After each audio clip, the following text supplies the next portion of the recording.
Imagine a time when knights in shining armor marched to the Holy Land, banners fluttering in the wind, driven by faith, politics, and promises of eternal glory.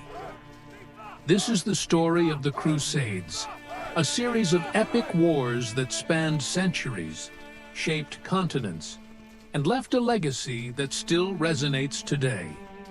Welcome to the entire history of the Crusades. The year is 1095. Europe is emerging from the so-called Dark Ages. Life is tough. Famine, disease, and war are constant companions. But one thing unites the people: the church. It wasn't just a religious institution, it was the very heart of medieval society. The church influenced daily life, from how people farmed to what they believed would happen after death. At the same time, in the Middle East, the Seljuk Turks have gained control of much of the Byzantine Empire's territory, including the holy city of Jerusalem.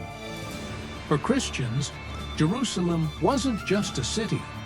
It was the most sacred place on earth, the site of Christ's crucifixion and resurrection. Enter Pope Urban II. At the Council of Clermont, he delivers a fiery speech that electrifies Europe.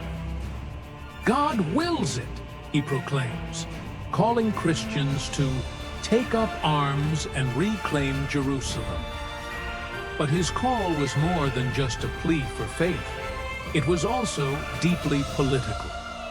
By launching the Crusades, Pope Urban aimed to unify European Christians under his leadership and perhaps even heal the schism between the Roman Catholic and Eastern Orthodox churches. The promise of forgiveness of sins and eternal salvation only sweetened the deal, motivating people of all classes to join the cause. The First Crusade wasn't just a military campaign, it was a chaotic, messy pilgrimage. Thousands of peasants and knights from across Europe answered the call, but they weren't all prepared for war. The first wave, known as the People's Crusade, was led by Peter the Hermit, a preacher who inspired peasants with his passionate sermons.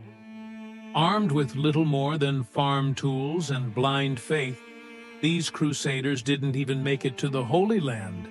They were slaughtered by Turkish forces long before reaching their destination. The second wave, however, was a different story. This time, seasoned knights led the charge. They faced brutal battles and unimaginable suffering as they marched through enemy territory. One of the most grueling sieges was at Antioch, key city on the way to Jerusalem. Crusaders faced starvation, disease, and constant attacks, but after months of hardship, they captured the city. Stories from this time are filled with both devotion and horror. Some crusaders believed they had seen holy visions guiding them, while others resorted to cannibalism to survive. Finally, in 1099, they reached Jerusalem. The siege was a bloody affair. Tens of thousands were killed in what many called a massacre. The Crusaders established the Kingdom of Jerusalem and other Crusader states, cementing their presence in the Holy Land. For now, they had achieved their goal. But peace was short-lived. Fast forward to the 1140s. The Crusader states were under constant threat from Muslim forces. In 1147, the Second Crusade was launched. But this time, things didn't go as planned. Led by King Louis VII of France and the Holy Roman Emperor Conrad III, the Crusaders struggled with poor leadership, lack of unity, and devastating defeats. The campaign ended in failure, and the Muslim forces, now united under the legendary Saladin, began their rise. Saladin's military brilliance, shown in 1887, at the Battle of Hattin, where he crushed the Crusader forces. Using clever tactics and a disciplined army, Saladin recaptured Jerusalem, sending shockwaves through Europe. This set the stage for the Third Crusade, starring none other than Richard the Lionheart. Richard was everything you'd imagine a medieval king to be: brave, skilled, and utterly determined.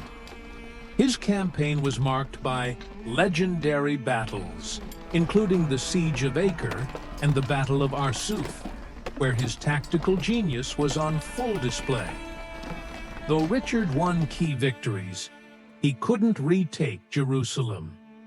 Instead, he negotiated a truce with Saladin, allowing Christian pilgrims to visit the Holy City. It was a diplomatic success, but left many in Europe dissatisfied. As time went on, the Crusades became less about faith and more about politics and greed. One of the most controversial was the Fourth Crusade, which never reached the Holy Land.